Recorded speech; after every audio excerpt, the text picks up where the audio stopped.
श्री सूर्याय नमः। आज रविवार को आप सुनिए रविवार व्रत की कथा। प्राचीन काल में एक राजा था और एक रानी थी। उनके पास सिपाही, घोड़े, दासियां, दास, धन दौलत सब कुछ था, सिर्फ उनकी संतान नहीं थी। इसी कारण वे दोनों राजा रानी बहुत दुखी रहते थे। संतान प्राप्ति के लिए उन्होंने हर तरह के दान, धर्म, धार्मिक अनुष्ठान, जप, मंत्र, पूजा पाठ आदि सब किया, लेकिन इससे उनका कोई फायदा नहीं हुआ। जब राजा और रानी वृद्ध होने लगे तो दोनों को बहुत ही चिंता हो गई। वे दोनों सोच में पड़ गए कि अब हमारे इतने बड़े राज्य का क्या होगा, कौन बनेगा इस राज्य का वारिस, कौन लेगा प्रजा की जिम्मेदारी। राजा और रानी दिन रात इसी चिंता में घुटने लगे। उन्हें खाने और पीने की भी सुध नहीं रहती थी। तो एक सुबह राजा के दरबार में एक साधु आता है तो दासी रानी को इत्तला करती है। तब वह दासी से कहती है, ये मेरा अंतिम दान धर्म है, इसके बाद मैं अपने हाथों से कोई दान धर्म नहीं करूंगी। रानी चावल भरा छाछ हाथ में लेकर बाहर आती है और साधु की झोली में भिक्षा डालने आगे बढ़ती है तो उसके चेहरे पर छाई उद्विग्नता साधु की दृष्टि में आती है। वह उससे पूछता है कि रानी साहिबा, आपको क्या हुआ है, आपको क्यों इतनी उदासी हो गई है। तब रानी साधु को सारी हकीकत बताती है और सिसकने लगती है। उस पर वह साधु कुछ पल गंभीर हो जाता है और कहता है कि चिंता मत करो रानी साहिबा, आपकी संतान की इच्छा पूरी हो जाएगी। आपकी कोख से एक पुत्र का जन्म होगा, मात्र वह 14 साल तक ही आप लोगों को मिलेगा। इसके आगे वह जीवित नहीं रह पाएगा।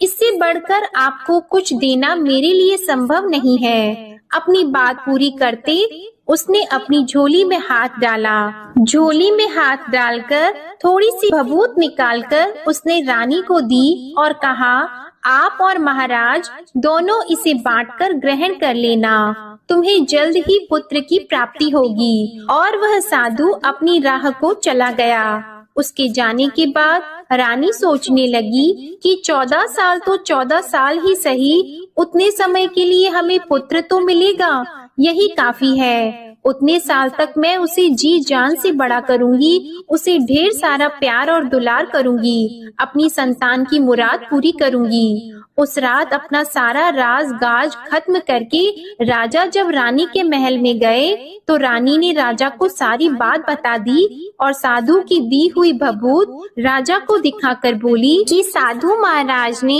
ये भभूत हम दोनों को ग्रहण करने के लिए दी है। राजा बोले, इतना दान और धर्म किया, जप और तप किया, उसका कोई फल नहीं मिला।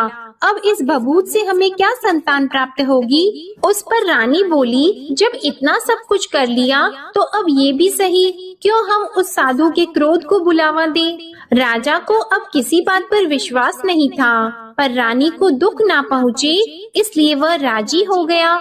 और राजा रानी दोनों नहाते धोते हैं, फिर अपने भगवान का नाम का स्मरण करते हैं, अपने पुरखों को स्मरण करते हैं और उस साधु महाराज का नाम स्मरण करके वह भभूत बांटकर दोनों खाते हैं। उसके बाद दोनों निश्चित होकर सो जाते हैं। तो कुछ दिन गुजर जाते हैं और साधु द्वारा कहे अनुसार रानी गर्भवती हो जाती है। उस पर राजा और रानी दोनों की खुशी गगन में नहीं समाती। राजा रानी से बोलते हैं, महारानी सचमुच साधु महाराज की कृपा हो गई। तो 9 महीने बाद रानी ने एक सुंदर पुत्र को जन्म दिया। राजा ने बड़ी धूमधाम से पुत्र का नामकरण किया। सारे राज्य में 8 दिन तक अनशन तर्पण रखा, उत्सव मनाया गया। आप पुत्र की कुंडली देखने के लिए राज्य के सबसे विद्वान पंडित जी को बुलाया गया। जो कुंडली देखकर पंडित जी बड़े चिंतित हो गए, कहने लगे, महाराज हमारा राजपुत्र सिर्फ 14 साल तक हमारे पास रहेगा। राजा को इस बात की भनक तो थी ही, रानी को भी साधु महाराज की बात याद थी। दोनों चुप रह जाते हैं। उसके बाद राजा और रानी बड़े प्यार से बेटे की परवरिश करते हैं, उसकी हर ख्वाहिश पूरी करते हैं और थोड़े समय के लिए ही सही भगवान ने संतान की अपनी मुराद पूरी कर ली। इससे वे समाधान मानते हैं। राजपुत्र दिन प्रतिदिन बड़ा होता है। जब वह 7 साल का हो जाता है तो राजा एक अच्छे गुरु की नियुक्ति करके उसे पढ़ाई लिखाई, घुड़सवारी आदि 12 विद्याओं का शिक्षण देते हैं। जब वह सब शास्त्र विद्या में पारंगत हो जाता है और 12 साल की उम्र का हो जाता है, तब एक अच्छी सी राजकन्या खोजकर उसकी शादी करा देते हैं। तो 2 और साल बीत जाते हैं। बेटा 14 साल का हो जाता है। एक दिन राजपुत्र राजा से बोलता है, पिताजी, मैं अपना सारा राज्य घूमकर देखना चाहता हूँ। आज तक मैंने सिर्फ इस रजवाड़े के अतिरिक्त कुछ देखा नहीं है। बेटे की बात सुनकर राजा चिंतित हो जाते हैं, क्योंकि पुत्र को 14वां साल शुरू हुआ ही था। अब कोई अनहोनी होने का वक्त नजदीक आ पहुंचा था, लेकिन राजा यह सब बातें पुत्र को बता नहीं सकता था। राजा अपने चेहरे पर खुशी लाकर बेटे से कहता है कि हाँ, जरूर जाओ बेटा, तुम्हें अपना सारा राज्य घूमकर देखना चाहिए। कहाँ क्या है ये सब जानना चाहिए। कल मेरे बाद तुम ही को तो राजा बनना है। मात्र एक बात का ध्यान रखें, तुम जहाँ जा रहे हो, क्या कर रहे हो, ये बात अपनी पत्नी को नहीं बताना। पुत्र कहता है, ठीक है पिताजी, आपने जो कहा है मैं वैसा ही करूँगा। राजपुत्र दिन भर अपनी पत्नी के साथ रहता है, खुशियाँ मनाता है और रात को 12 बजे वह उठकर बाहर चला जाता है। फिर सुबह होने से पहले वापस अपने महल में आकर सो जाता है। ऐसा बहुत दिनों तक चलता रहा और पुत्र का 14वां साल खत्म होने में कुछ ही दिन बाकी रहे थे। इतने में उसकी पत्नी यानी छोटी रानी रात में जाग जाती है। वह देखती है कि बिस्तर पर राजपुत्र नहीं है। वह महल में सब जगह देखती है तो राजपुत्र कहीं भी नजर नहीं आते।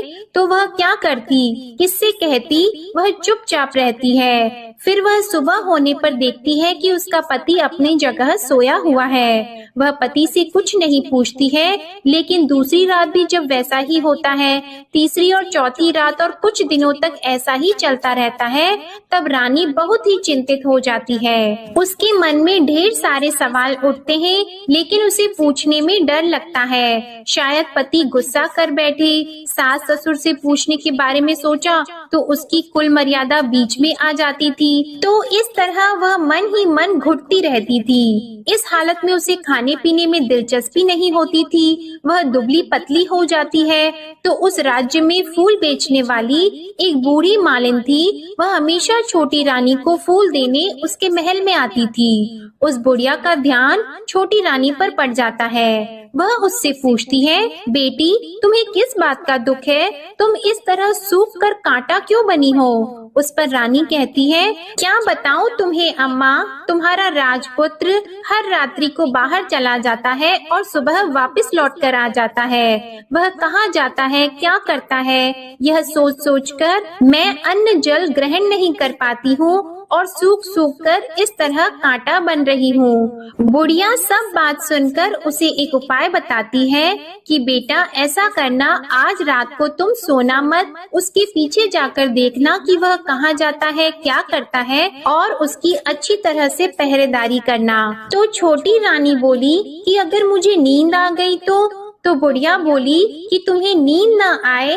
इसलिए एक काम करना, अपने बाएं हाथ की उंगली में एक जख्म कर देना, उस पर थोड़ी सी मिर्ची छिड़कना, उससे तुम्हें बड़ी जलन होगी और उस पीड़ा से तुम्हें रात भर नींद नहीं आएगी। रानी बुढ़िया के कहे अनुसार वही करती है। उंगली की जलन से उसे बड़ी देर तक नींद नहीं आती, लेकिन बाद में वो सो जाती है। दूसरे दिन सुबह बुढ़िया फूल लेकर उसके महल में पहुँचती है और पूछती है, क्या हुआ बेटी, क्या तुम देख पाई कि पति कहाँ जाता है? रानी कहती है, नहीं अम्मा, पहले कुछ समय जलन के कारण मुझे नींद नहीं आई, पर कुछ देर के पश्चात मैं सो गई। बुढ़िया कहती है, कोई बात नहीं, आज तुम उंगली पर पहले से थोड़ा बड़ा जख्म करना और ज्यादा मिर्च लगाना। तो रानी ने वैसा ही किया।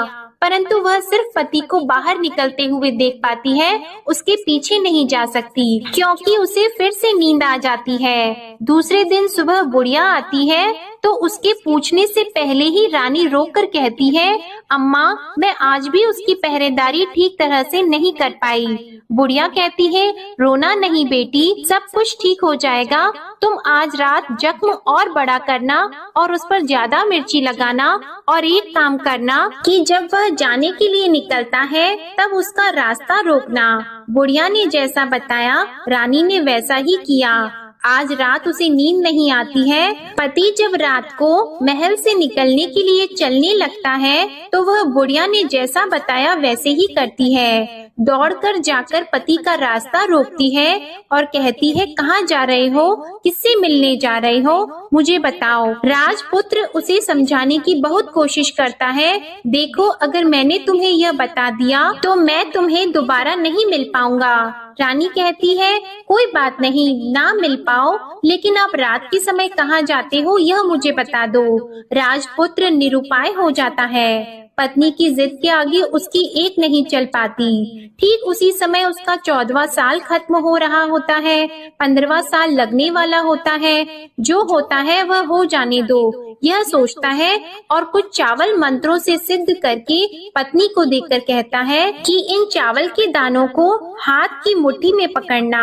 पहले दाएं हाथ में पकड़े चावल मेरे ऊपर फेंकना, मैं कौन हूँ तुम्हें पता चल जाएगा। बाद में बाएं हाथ में पकड़े चावल मेरे ऊपर फेंकना, मैं जैसा था तुम्हें मिल जाऊंगा। लेकिन यदि तुम बाएं हाथ के चावल मेरे ऊपर फेंकना भूल गई तो मैं तुम्हें कभी नहीं मिल पाऊंगा। रानी ने कहा, नहीं भूलूंगी। रानी बड़े आत्मविश्वास के साथ यह कहकर दाएं हाथ में पकड़े चावल पति के ऊपर फेंक देती है तो राजपुत्र एकदम एक विशाल घोड़ा बन जाता है। एकदम उम्दा सफेद गर्दन पर लंबी अयाल देखते देखते वह तेजी से दौड़ने लगता है। रानी उस घोड़े को एकदम भौचक्की होकर देखने लगती है और पति ने बाएं हाथ के चावल फेंकने की जो बात कही थी वह भूल जाती है। उसकी आंखों के सामने घोड़ा महल से बाहर निकलकर चला जाता है। घोड़ा जो महल से बाहर जाता है तो वापस नहीं आता। अब रानी को बड़ा पश्चाताप हुआ। वह स्वयं को कोसने लगती है, लेकिन अब उसका कोई फायदा नहीं होने वाला था। राजपुत्र अब वापस नहीं आने वाला था। सुबह होते ही महाराजा को सब बात पता चली। उन्हें बहुत दुख होता है। वे बिस्तर पकड़ते हैं और राह देखते हैं कि एक दिन उनका बेटा वापस आ जाए। इस तरह 1 महीना गुजरता है, 3 महीने गुजरते हैं, आखिर 6 महीने पूरे हो जाते हैं। राजपुत्र का कोई अता पता नहीं चलता। प्रधान राजपुत्र को ढूंढने के लिए राज्य के गांव-गांव सिपाही भेजता है, लेकिन उन्हें कोई सफलता नहीं मिलती। इधर रानी अपनी हठ के कारण पति गायब हो गया है, ये सोचकर स्वयं को मन ही मन कोसती है और प्रण लेती है कि कुछ भी करके पति को ढूंढ कर लाएगी और उसे वापस घर लेकर आएगी। एक दिन सुबह उठकर सास ससुर के महल में जाती है और कहती है कि मैं अपने पति की खोज में जा रही हूँ। महाराजा को और क्या चाहिए था, कुछ भी करके उनका बेटा उन्हें वापस मिलने चाहिए था। वे बहू को जाने की अनुमति देकर कहने लगे, बेटी तुम्हें जो चाहे वह करो, जहाँ जाना है वहाँ जाओ, लेकिन हमारे बेटे को वापस लेकर आओ। अब रानी अपना शाही भेष बदलकर एक सेठानी बन जाती है। कुछ दासियों को, कुछ नौकरों को साथ ले लेती है, कुछ सामान साथ ले लेती है और राज्य की सीमा पर जाकर वहाँ एक भोजनालय खोल देती है। वहाँ आने वाले सब यात्रियों को खाना मुफ्त में देने लगती है। मात्र एक शर्त रखी कि खाने वाले को उसकी देखी हुई कोई अजीब चीज उसकी मालकिन को यानी राजकन्या को बतानी पड़ेगी, तो वहाँ आने वाला हर नागरिक अपनी तरफ से मैंने ये देखा, मैंने वह देखा कहकर वहाँ से मुफ्त खाना खाकर जाता था। परंतु रानी को जो बात चाहिए थी वह अब तक नहीं मिली थी। ऐसे ही कुछ दिन बीत गए तो रानी के महल में फूल लेकर जाने वाली बुढ़िया के एक बेटा और बहू थे। उनका एक छोटा बेटा था, यानी बुढ़िया का एक पोता था। तो बेटा और बहू सुबह काम के लिए निकलते थे तो पोते को संभालने की जिम्मेदारी बुढ़िया पर रहती थी। दिन भर पोते को संभालती थी। एक दिन बुढ़िया को पान खाने की आदत थी, तो पान लगाने के लिए चूना चाहिए था। वह उसे तैयार करने के लिए सीपियाँ लेकर आई। इन सीपियों को भूनने के लिए गोबर के कंडे चाहिए थे। कंडे इकट्ठा करने के लिए वह बांस की टोकरी लेकर चरवाहे के मैदान में गई। वहाँ बहुत सारे कंडे थे। उन्हें जमा करते करते उसे घर आने में अंधेरा हो गया। इस ओर शाम होते ही काम से वापस आकर बेटा और बहू घर पहुँचे तो देखा कि बच्चा घर पर अकेला है और रो रहा है। वे दोनों गुस्से से लाल पीले हो गए। इतने में बुढ़िया घर आ पहुँची। बेटे ने पूछा, पोते को घर अकेला छोड़कर कहाँ गई थी? बुढ़िया बताने लगी कि मैं गोबर के कंडे इकट्ठा करने गई थी। इस पर बेटा बोला, दोबारा बच्चे को अकेला घर पर छोड़कर यदि कहीं गई तो मैं तुम्हें बहुत पीटूंगा। बुढ़िया कहने लगी, नहीं बेटा, फिर कभी ऐसा नहीं करूंगी। लेकिन दूसरे ही दिन बुढ़िया वह बात भूल गई और फिर चरवाहे के मैदान पर कंडे इकट्ठा करने चली गई। शाम को जब बेटा और बहू काम से वापस लौटे तो देखा कि बच्चा घर पर अकेला है और रो रहा है। अब उसके बेटे की सहन शक्ति खत्म होने लगी और बुढ़िया के वापस आने पर उसे घर से निकाल दिया। बुढ़िया रात भर घर के बाहर अंधेरे में बैठी रही और सुबह होते ही हाथ में टोकरी लेकर कंडे इकट्ठा करने के लिए निकल गई। उस दिन उस पर कंडे इकट्ठा करने का मानो पागलपन सवार हो गया था। कंडे इकट्ठा करते करते जब अंधेरा हो गया उसे मालूम ही नहीं चला। उसे जब ध्यान आया तो गांव का रास्ता भी ठीक तरह से दिखाई नहीं दे रहा था। वह अंधेरे में आंखें फाड़कर देखती देखती किसी तरह आगे निकल पड़ी तो एक कपिला गाय छन छन की आवाज करते गली की घंटी बजाते ठुमक कर उस मैदान पर आ गई। उसे देखकर बुढ़िया सोचने लगी कि इस गाय के पीछे पीछे जाऊंगी तो गांव तक पहुंच जाऊंगी। तब बुढ़िया उसके पीछे पीछे जाने लगी। वह गाय उस मैदान से लेकर एक एक करके 6 मैदान पार करती है। आखिर में वह 7वें मैदान तक पहुंचती है तो क्या होता है कि उस मैदान पर एक बड़ा सा पत्थर है। गाय जाकर उस पत्थर को अपना सींग मारती है। जब गाय ने सींग मारा तो वह पत्थर दूर हट गया और पाताल में नीचे जाने की सीढ़ियां दिखाई देने लगी। तब वह गाय उन सीढ़ियों से नीचे जाने लगी। बुढ़िया वह सब देख रही थी और झट से जाके गाय की पूंछ को पकड़ लिया। वह गाय के साथ नीचे पाताल में पहुंच गई और तुरंत ही गाय की पूंछ छोड़ दी और इधर उधर देखने लगी। उसने देखा कि वहाँ दीप और दिए जलते हैं और तेज रोशनी गाय के ऊपर पड़ती है और वहाँ अद्भुत घटनाएं घटने लगती है। गाय के नीचे जाते ही उसके गले में अपने आप सांकल पड़ गई और छमछम करके कोई दूध आड़ी में गाय का दूध दूहने लगा। लेकिन जो भी कोई वह कर रहा है वह मात्र दिखाई नहीं दे रहा है। बुढ़िया बहुत घबरा गई, कहाँ आकर फंस गई यह सोचने लगी और यहाँ वहाँ छिपने के लिए जगह ढूंढने लगी। लेकिन उसे कहीं भी जगह नहीं मिली। हर जगह उजाला ही उजाला था। तो वह एक कोने में खड़ी हो गई और जो कुछ सामने हो रहा था उसे चुपचाप देखने लगी। उसने देखा कि वहाँ एक उम्दा सफेद घोड़ा और 2 कुंड थे। उसमें से एक कुंड में उस घोड़े ने छलांग लगाई और ऊपर आ गया और उस घोड़े को अब राजपुत्र का रूप प्राप्त हो गया।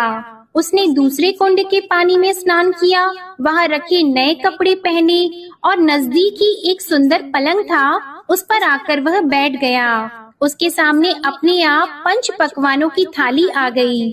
दूध की एक प्याली भी आ गई, 5 सुपारी आ गई। उसके सामने एक दिया जलता रहा और राजपुत्र ने खाना खाया, पानी पिया, 5 सुपारी खाई और बिस्तर पर लेट जाने से पहले सूर्य देव का स्मरण करके सामने जलते हुए दिए से पूछा, हे दीपंकर, मेरे माता पिता क्या कर रहे हैं? दिया बताने लगा, बेटे के शोक में डूबे हैं। राज कौन संभाल रहा है?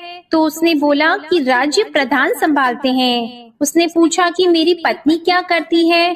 तो दिए ने बोला कि उसने चौराहे पर भोजनालय शुरू किया है और आते जाते लोगों से वह नई खबर के बारे में पूछती रहती है। दिए के यों कहते ही राजपुत्र कहने लगा कि ठीक है। उसके बाद वह सो गया बुढ़िया कोने में खड़ी हुई सब देख रही थी। ऐसी अद्भुत घटना उसने जिंदगी में पहली बार देखी थी। उसे अंदर ही अंदर चुलबुलाहट होने लगी। वह अपनी भूख प्यास भूल गई और आगे क्या होता है कि उसे उत्सुकता से देखने लगती है। लेकिन उसके बाद और कुछ घटनाएं नहीं घटती। रात गुजर गई और सुबह हो गई। पलंग पर सोया हुआ राजपुत्र उठा और फिर से पहले वाले कुंड में छलांग लगाई। तो अब वह फिर से घोड़ा बनकर कुंड से बाहर आ गया। वह तेजी से उच्च पाताल नगरी से बाहर निकल गया, लेकिन वह कहाँ गया बुढ़िया को कुछ पता नहीं चला।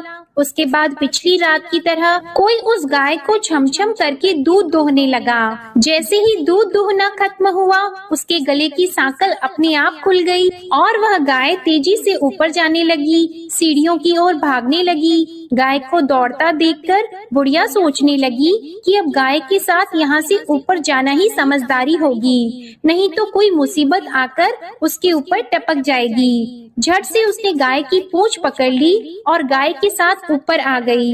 गाय जब मैदान में पहुंची तो उस सुरंग का रास्ता अपने आप बंद हो गया और उसके मुंह पर एक बड़ा सा पत्थर पहले की तरह खड़ा हो गया। ऊपर आकर वह गाय जंगल की ओर निकल गई। इधर बुढ़िया एकदम बावली सी हो गई।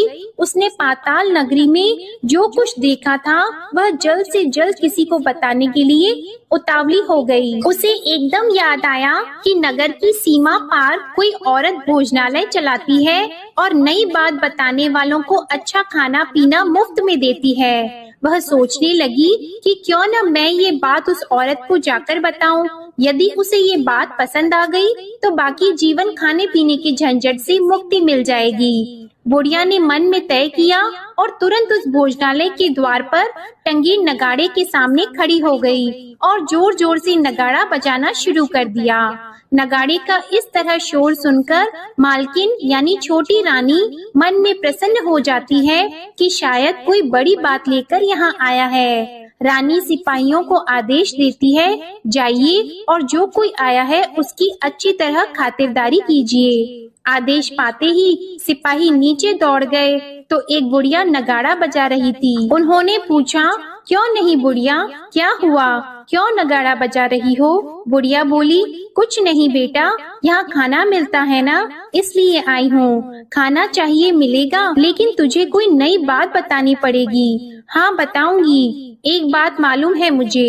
इस पर सिपाही उसे अंदर लेकर गए। उनको मालकिन का आदेश था कि जो कोई बूढ़ा बुजुर्ग वहाँ आए उनके साथ अच्छी तरह पेश आना, उनका अच्छे से आदर सत्कार करना। तो सिपाही ने उस बुढ़िया का भरपूर आदर सत्कार किया। यह उसे बड़ी सिद्ध थाली भरकर व्यंजन परोसते हैं। बुढ़िया कुछ दिनों से भूखी थी, वह खाने पर टूट पड़ी। खाना खाने के बाद सिपाही ने उसे नई साड़ी पहनने को दी। उसके बाद उसे लेकर रानी के पास आए। बुढ़िया और रानी ने तुरंत एक दूसरे को पहचान लिया। तब रानी ने बुढ़िया से कहा कि अम्मा अब बताओ तुमने क्या नई बात देखी है? नई बात? मैंने कोई नई बात नहीं देखी है। बुढ़िया बोली, वह तो मेरे पास तुम्हें देने के लिए खाने के पैसे नहीं थे, इसलिए मैंने झूठ कहा और नगाड़ा बजाया।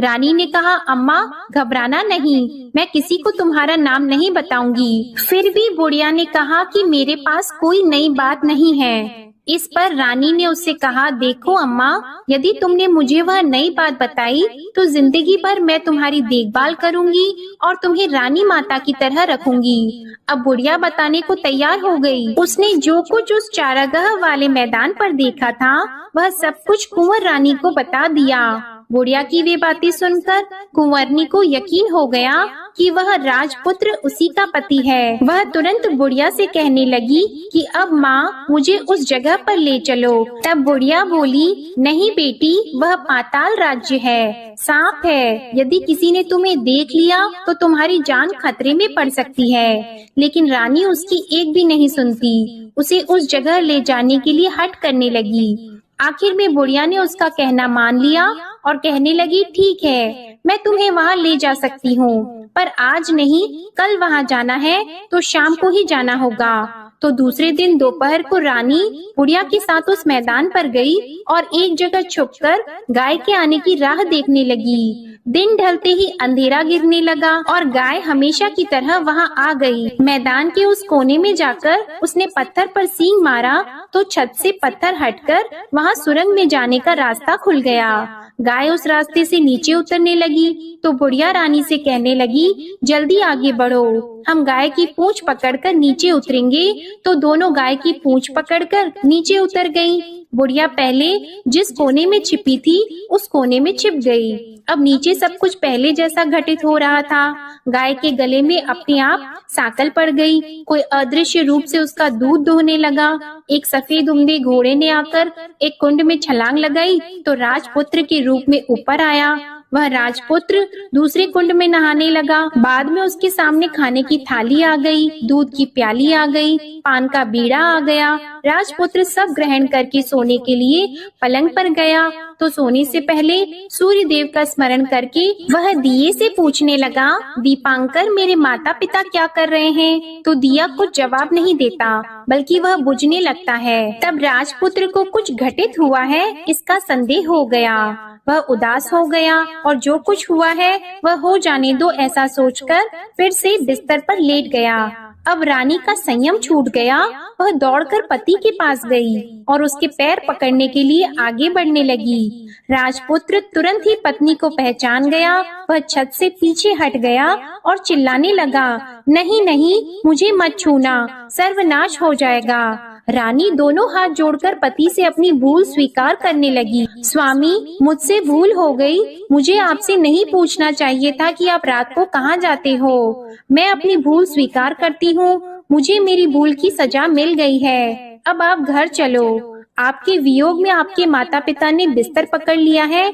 आपकी प्रजा भी बहुत दुखी है। उस पर राजपुत्र कहने लगा, वही तो एक बार तुम गलती कर बैठी हो, अब दोबारा मत करना, नहीं तो अब मैं तुम्हें जो दिख रहा हूँ वह अभी नहीं दिखूंगा। रानी अब विलाप करने लगी, जोर जोर से जमीन पर सिर पटकने लगी। राजपुत्र के मन में उसके प्रति दया उत्पन्न हो गई। वह उससे कहने लगा, यदि तुम मुझे पाना चाहती हो तो तुम्हें एक काम करना होगा। काम कठिन है लेकिन वह तुम्हें अकेले ही करना होगा। रानी ने कहा, कहो स्वामी, कितना भी कठिन काम हो मैं वह पूर्ण करूंगी। रानी कहने लगी। इस पर राजपुत्र ने उसे बताया, इस पाताल से ऊपर जाते ही तुम्हें एक घना जंगल नजर आएगा। ऐसे 6 जंगल पार करने के पश्चात तुम्हें एक 7वां जंगल मिलेगा। वह जंगल सबसे घना है। उस जंगल के बीचों बीच एक पीपल का पेड़ है। उसके आसपास की जगह पत्ते, फंदे, जटाएं आदि से ढक चुकी है। वहाँ बाघ, शेर, सांप और भालू बैठते हैं। तुम्हें उन सबको भगाकर वह जगह साफ करनी है। उसको गोबर से लिपाई करके पवित्र बनाना है, रंगोली से सजाना है। उसके बाद वहाँ धूप, कपूर, अगरबत्ती जलानी है। फूल और कुमकुम से पेड़ की पूजा करनी है। दूध और दही से बने चावल का भोग चढ़ाना है। ये सब तुम्हें दोपहर को 12 बजे से पहले करना है। 12 बजने के समय तुम्हें उस जगह पर बैठकर सूर्य भगवान का ध्यान करना है। ठीक 12 बजे सूर्य भगवान का रथ वहाँ उतरेगा।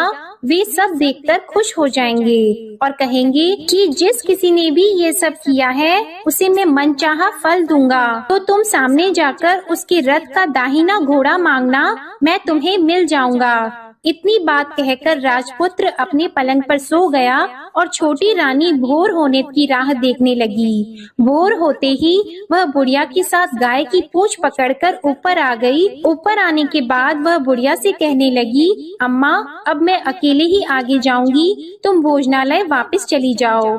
वह जंगल में जाकर राजपुत्र की बताई जगह ढूंढने लगी और स्वयं आरी से वह जगह साफ कर दी। बाद में राजपुत्र ने जैसे बताया वैसे ही लिपाई पोताई करके वापस आ गई। दूसरे दिन सुबह होने से पहले उठी और जंगल में उस जगह पहुंची। वहां जाकर इत्र और गुलाब का पानी छिड़ककर उस जगह सुगंधित धूप अगरबत्ती जलाकर उसे पवित्र किया और पूजा की सब सामग्री वहां तैयार कर सूर्य भगवान का ध्यान करके बैठ गई। जैसे कि पति ने बताया था कि दोपहर को ठीक 12 बजे सूर्य भगवान का रथ उस पीपल के पेड़ पर आकर रुका है। सूर्य भगवान ने जब रथ से नीचे देखा तो सुगंधित वातावरण देखकर वे बहुत प्रसन्न हो गए। फिर वे बोले, जिस किसी ने यह काम किया है वह यहाँ आकर आज मुझसे कुछ भी मांगे मैं उसे दे दूंगा।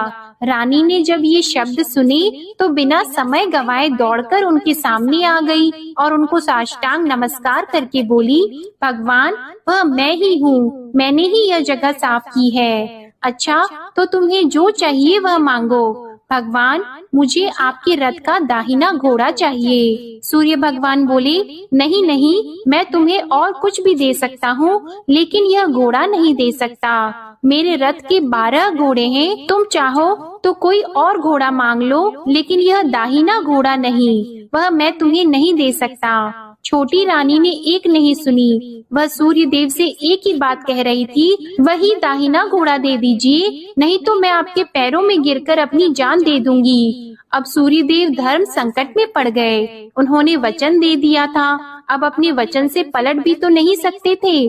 ठीक है, दे दिया तुम्हें घोड़ा, सूर्य देव ने कहा। फिर एक बात और भी कही, देखो मैंने तुम्हें घोड़ा तो दे दिया है, लेकिन वह तुम्हें यहाँ नहीं मिलेगा, तुम्हें उसे पाताल में जाकर लाना होगा।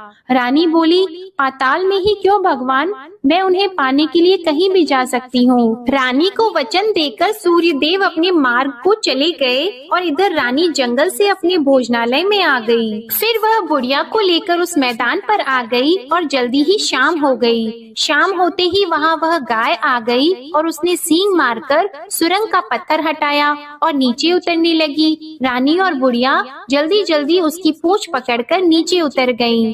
नीचे पाताल में सब घटनाएं पहले की तरह ही घटने लगी। घोड़े का एक कुंड में नहाकर राजपुत्र बन जाना, नहा धोकर पलंग पर जाकर बैठना, तो उसे खाने की थाली, दूध की प्याली आना, पान का बीड़ा आना। लेकिन आज एक नई बात घटी। आज 2-2 थाली, 2-2 दूध की प्याली और 2-2 पान के बीड़े उसके सामने आए।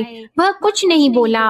अपने हिस्से की थाली खाकर, दूध पीकर और पान का बीड़ा चबाकर वह सोने चला गया और हमेशा की तरह दिए से पूछने लगा, दिए दिए दीपंकर, मेरे माता पिता क्या करते हैं? दिए ने बताया, वे दोनों तुम्हारे शोक में मरने की स्थिति में पहुंच गए हैं। ऐसा?